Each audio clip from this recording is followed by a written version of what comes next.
Good afternoon. I hope everyone is having a lovely weekend.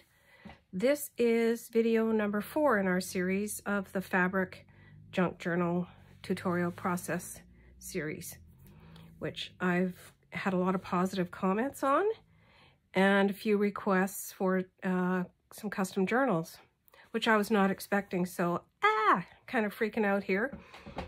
But what I'm going to show you is just an update with the tags included that I have completed so far. I've been waiting for my Amazon order to get here, even though it's prime shipping. Sometimes it takes a couple of days, right? And that's for some metal eyelets that I want to do in the tags. So what I'm going to do is record this as is, and then I will stop the video, probably sew in the signatures. And then once I've got the eyelets received this afternoon and attached to the tags, then I will go into a little bit more detail with the tags. And then I guess the final will be the flip through. So we're very close to the finish line here. I do have a stack of supplies right next to me, of course. This is the one, this journal will have this attached when it's completed. And I've got the ties, the silk ribbons ready. And what I used to make the tags, I do have some leftover bits and pieces. Just gonna show you. I mean, these bundles just make thousands of projects. Well, maybe not thousands, but it really goes a long way. These are the ones that I didn't end up using, or the scrappy bits that are still very usable in the future for projects. And I did make some fabric tags out of some additional ticking that I bought, which you'll see. And then one thing that I do when I'm making the tags to make it a lot easier is I pick out ahead of time some of the vintage laces that I'm going to use, and that way I'm limited. I don't have to dig through everything. It's got to be one of these pieces that work. And for tags, they only take a few inches each. It's not like you're going through a whole supply. And yeah, so that's where we're at. I'm going to start with this journal here, which was the first one that we looked at, or that I designed. One thing I did end up doing was complete the top stitching along the bottom and the top. I had only initially sewn it across the pocket tuck area, and it just didn't look very finished. So that's one thing that I did add. So let's have a look at the tags. I did use mostly the textile bundle, as I mentioned, from Sheila at BohoDaydreams. And a good tip that I can give you is a lot of this sari fabric is so sheer that Fabri-Tac glue just makes a mess of it, as you know. I'm looking for my glue stick here. I ended up just trying my glue stick that I use for decoupage. Here it is. And this works great. All I need is for the glue to stay until I can take the piece over to the machine. And because I was doing, I think, 16 or 18 of them, I wanted to do them all at once. But that's something that Fabri-Tac will leave, because it will seep through the silk.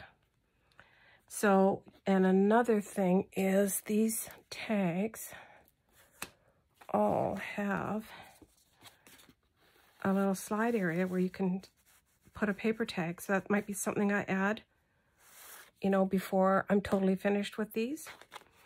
Very pleased. Can you see the detail on there? And then with most of them, I added another piece of vintage lace along the bottom or the top or the side.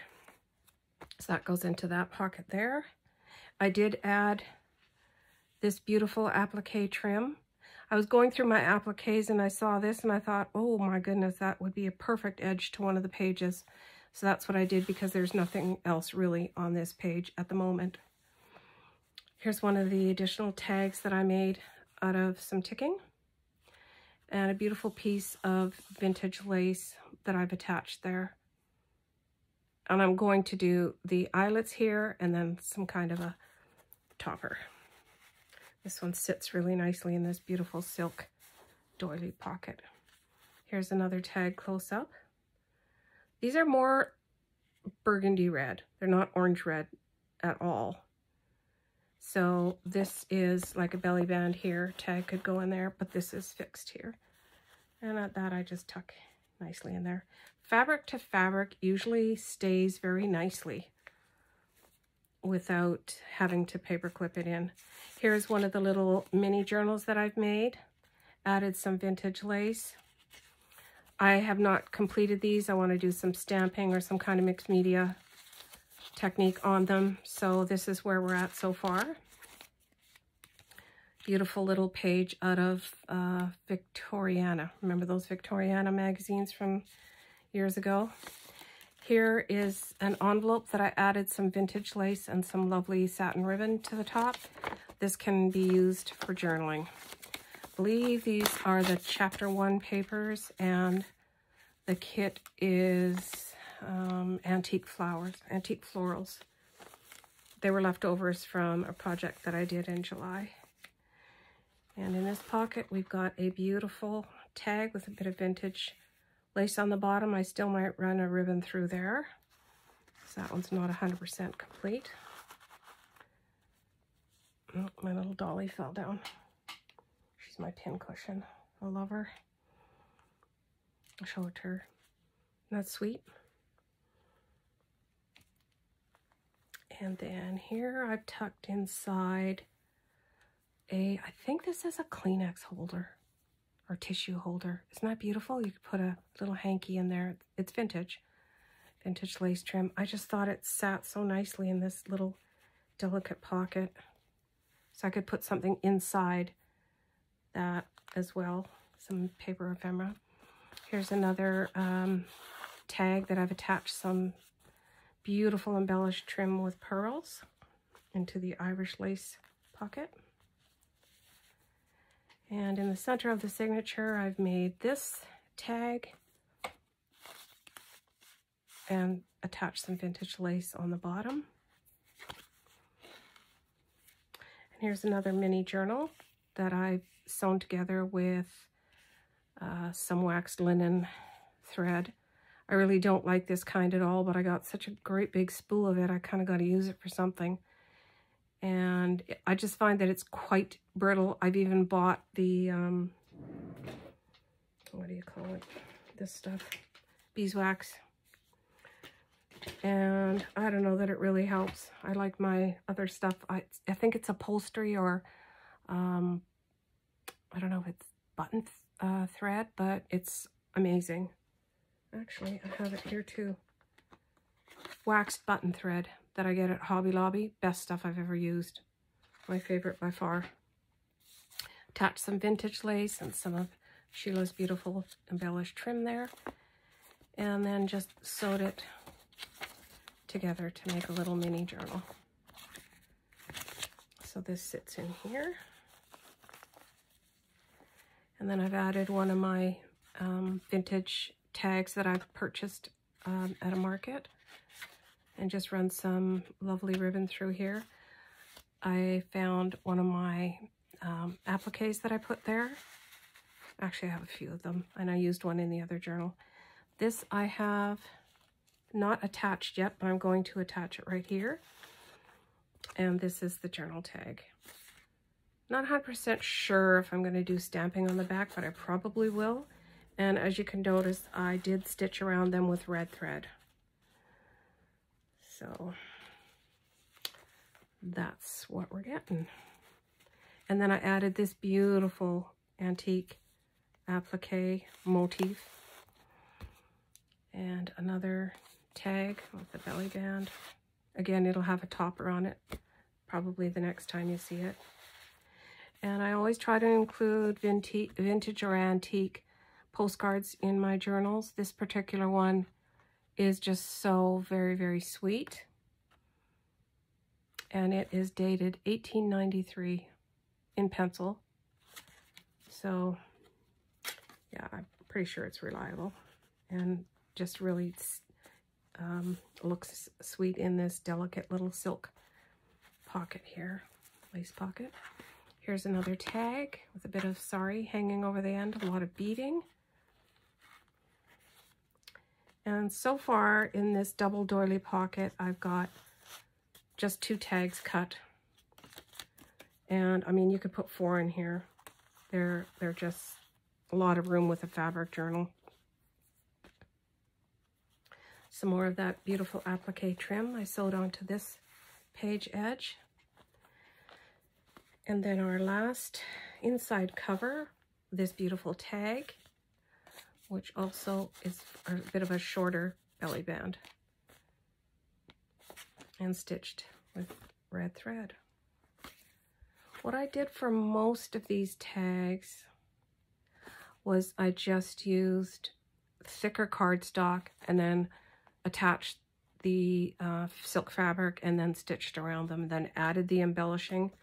Pretty basic, very easy, very doable, but the effect is just stunning, I think. So that is the first journal. And now we'll move to the second one for a little update. So what have I done differently? Nothing so far. Added the applique motif on this side to the white lace. And I've got this tag. That's got a belly band here. And of course we'll have a topper. Tag topper. And here I've got a mini journal.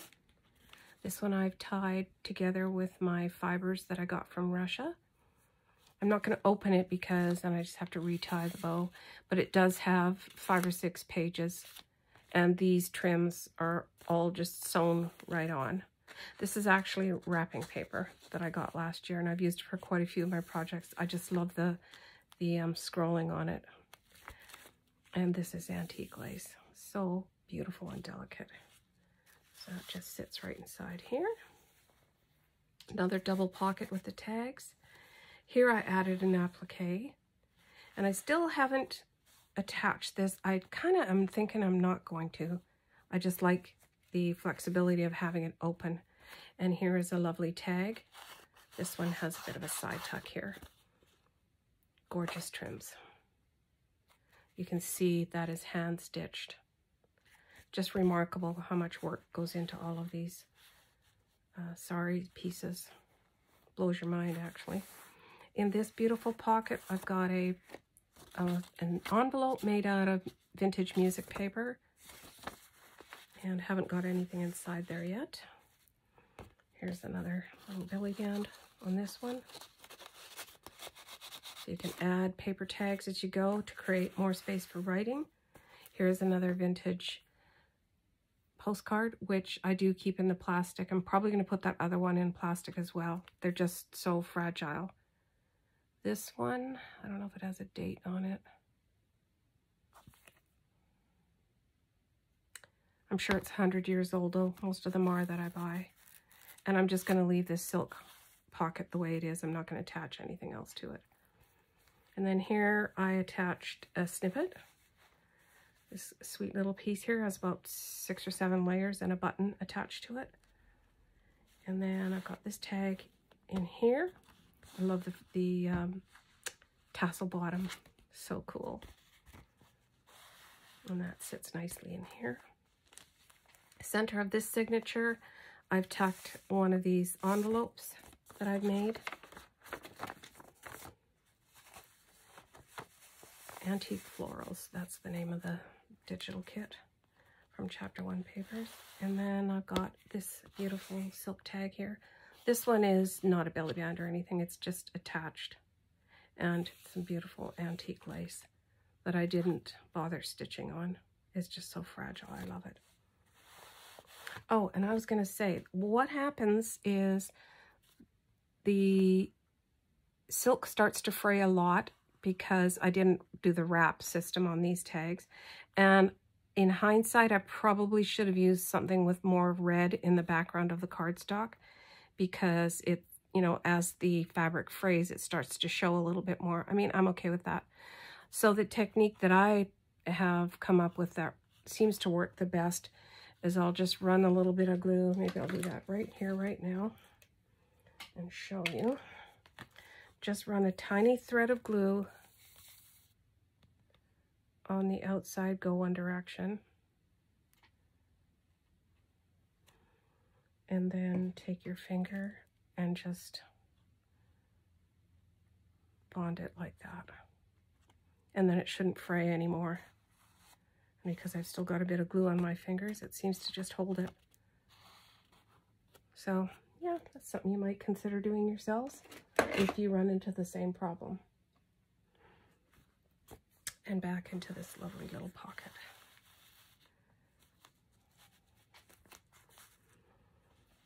Turning the page. Here I've got some sort of tan colored ticking fabric. And just sewed some vintage lace to the top. Of course, it's going to have some kind of a trim at the top. And I did glue this beautiful appliqué. That is from Barbara Nikki Leaf Seavey, I think her name is. She has a shop on Etsy. I'll try to mention it in my comments when I do the description of this video. And here's another lovely tag, just with some beautiful sari trim. That again can run a thread of glue along to help fray stop. And here we've got another beautiful tag with this gorgeous trim. Oh, it's just so beautiful. Love it. Yeah, these ones, mostly all I did was just do a dab of glue on the sides. I didn't even sew them down. I decided that wasn't what I wanted to do. And here I've done a tag out of some other ticking fabric that I got and just attached a little bit of a leftover from one of the belly bands that I attached to the tags. These I stitched with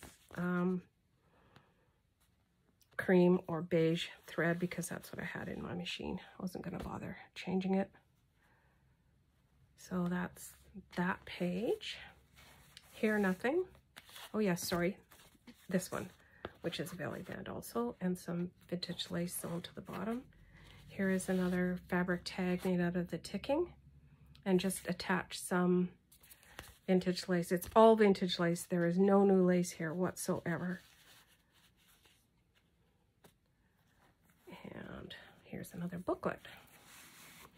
I did attach this cameo applique to the pocket, the envelope pocket.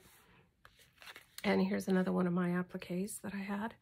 Bit of vintage lace here, some cheesecloth in gold color with the metallic threads running through it. And I did add these beads, stitch the thread.